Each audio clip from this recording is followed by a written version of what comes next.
जय हिंद। वेलकम है आप सभी का आपके अपने यूट्यूब चैनल इसके फायर एंड सेफ्टी में। दोस्तों, आज हम लोग बात करेंगे हीट स्ट्रोक सेफ्टी, यानी कि लू लगने से संबंधित जो सावधानियां बरतनी है या जो सुरक्षा हमें रखना है उसके बारे में हम लोग बात करेंगे। तो दोस्तों, जहां तक आपको ध्यान है, अभी नौतपा का टाइम चल रहा है और नौतपा मतलब 9 दिन तक धरती पर सबसे गर्म दिन रहेंगे ये, जो कि 25 तारीख से 2 जून तक वैज्ञानिकों ने माना है। नौतपा में गर्मी अपने चरम पे है। भारत के कई शहरों में टेम्परेचर 45 से 47 डिग्री के पार चला गया है। लू लगने पर बॉडी का कूलिंग सिस्टम ठीक से काम नहीं कर पाता है। समय पर अगर इलाज न मिले तो यह स्थिति जानलेवा हो सकती है। ऐसे में बच्चों, बुजुर्गों और आउटडोर में काम करने वाले लोगों के लिए यह हीट स्ट्रोक ज़्यादा खतरनाक हो सकता है। हालांकि डेली रूटीन में कुछ ज़रूरी बदलाव करके इससे काफ़ी हद तक बचा जा सकता है। इसलिए आज हम नौतपा से यानी कि हीट स्ट्रोक से सेफ्टी के बारे में बात करेंगे कि लू लगने के क्या लक्षण हैं, किन लोगों को लू ज़्यादा लगने की संभावना होती है। तो देखिए, सबसे पहले हम लोग बात करेंगे कि लू क्या है और नौतपा में ये क्यों बढ़ जाती है।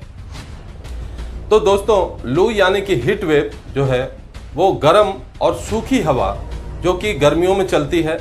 टेम्परेचर ज़्यादा होने के कारण हवा में नमी कम हो जाती है और गर्म हवाएं बढ़ जाती है, जिससे कि लू का रिस्क बढ़ जाता है। इस दौरान हवा उत्तर पश्चिम से बहती है और अक्सर गर्म और सूखी हवा होती है। यही लू का रिस्क होता है। अब सवाल यह है कि लू और जो सामान्य गर्मी होता है, इसमें क्या डिफरेंस होता है, अंतर क्या होता है। तो दोनों की गंभीरता और शरीर पर असर थोड़ा अलग होता है। सामान्य गर्मी जो होता है वह मौसम के अनुसार तापमान बढ़ने की स्थिति होती है। शरीर जो कि पसीने से खुद को ठंडा करता रहता है और बॉडी को हाइड्रेटेड रखता है। अगर बॉडी को छांव मिल जाता है तो आप देखिए तापमान जल्दी सामान्य हो जाता है। तो हीट स्ट्रोक जो है काफ़ी असहज चीज़ है। जब तापमान बहुत ज़्यादा यानी कि 45 से 47 डिग्री या उससे ऊपर पहुंच जाती है और तेज़ और सूखी हवा चलती है तो इसे लू कहते हैं, और शरीर के कूलिंग सिस्टम यानी कि पसीना को भी फेल कर सकती है।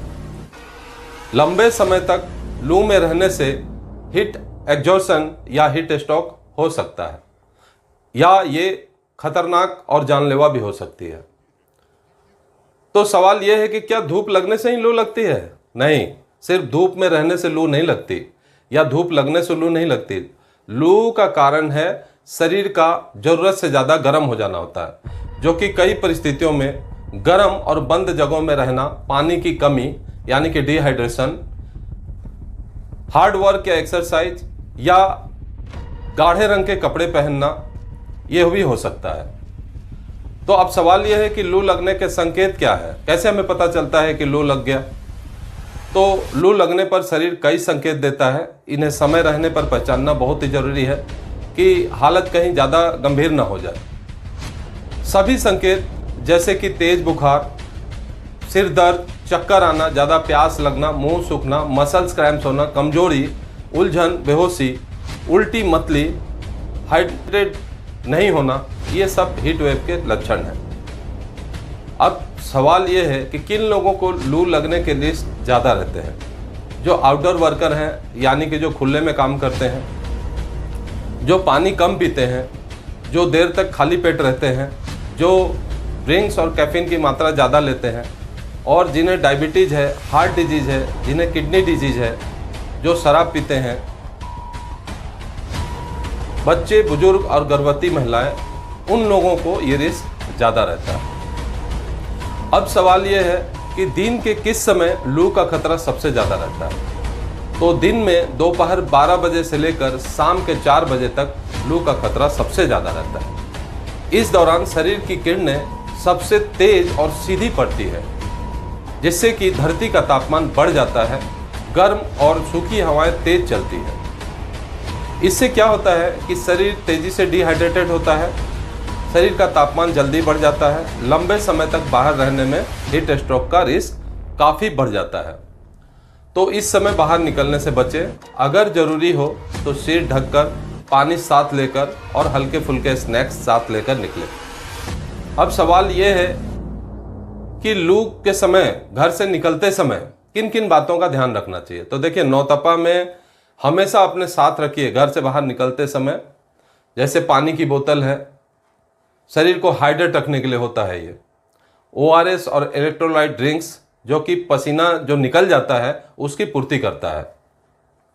गमछा, स्कार्फ या टोपी रखें, जिससे कि सिर और चेहरे को धूप की डायरेक्ट रेस से बचाया जा सकता है। छाता साथ रखें। सन ग्लासेस आंखों पे पहने, जिससे कि आंखें गर्म हवा से बचे, ठीक है। और साथ में हल्का कुछ स्नैक्स रखें, जिससे कि कमजोरी या चक्कर आए तो उससे बचें।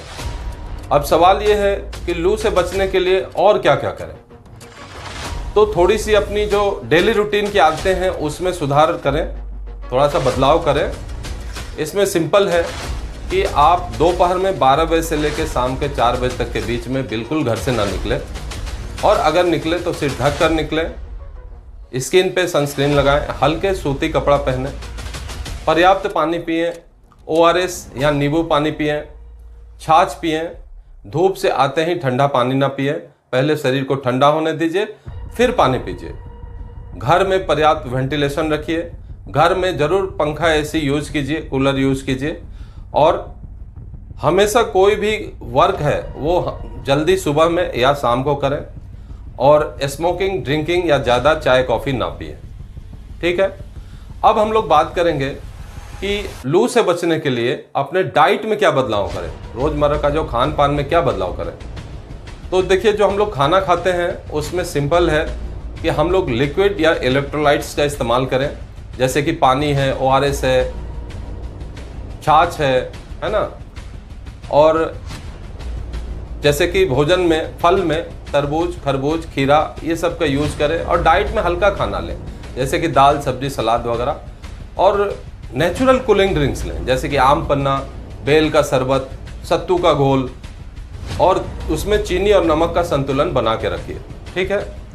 अब यहाँ पे ध्यान दीजिए कि कौन कौन सी ऐसी चीज़ें हैं जिसे हम ना खाएं, जैसे कि जंक फूड, मसालेदार खाना, अल्ट्रा प्रोसेस फूड, चाय, कॉफ़ी, कोल्ड ड्रिंक, आइसक्रीम, शराब, ये सब चीज़ें आप बिल्कुल यूज़ ना करें। तो इस प्रकार का अगर आप आदत रखते हैं तो आप काफ़ी हद तक लू से बच सकते हैं। अब सवाल ये है कि हीट स्ट्रोक के लक्षण दिखने पर तुरंत क्या करें।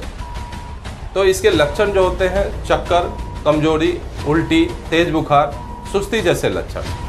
तो इस प्रकार के लक्षण अगर आपको दिखता है तो व्यक्ति को तुरंत छांव पर ले जाएं, कपड़े ढीले करें, ठंडे पानी से मुंह धुलवाएं, ठंडे पट्टी लगाएं, ORS पानी पिलाएं और तुरंत डॉक्टर को दिखाएं।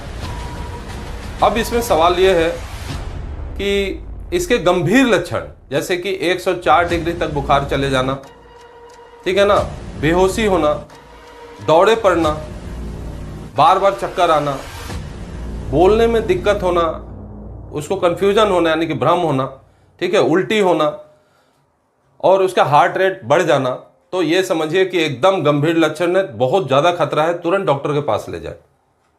क्लियर।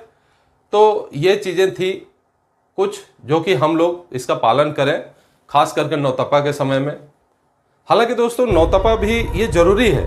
हमारा जो भारत देश का मौसम चक्र है, उस मौसम चक्र में ये जो ग्रीष्म ऋतु आती है, जो गर्मी के दिन आते हैं, इसमें नौतपा यानी कि धरती का 9 दिन का तपना भी जरूरी है।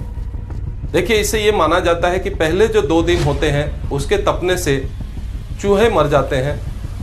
अगर इतनी गर्मी ना पड़े तो चूहों की संख्या काफ़ी बढ़ जाएगी धरती पे।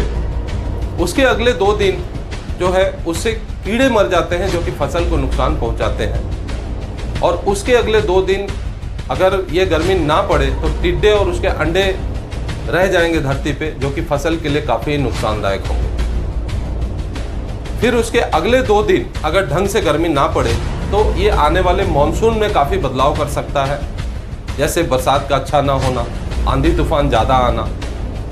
तो दोस्तों, इसलिए नौतपा भी ज़रूरी है और इसे घबराए नहीं, बस सुरक्षा का ध्यान रखें और गर्मी का भी आनंद लें। जिस प्रकार सारी ऋतुओं का आगमन होता है उसी प्रकार गर्मी का भी आगमन होता है। फिर इसके बाद मानसून आएगा, लेकिन जितने दिन ये है उतने दिन सुरक्षित रहकर इसका भी आनंद लें।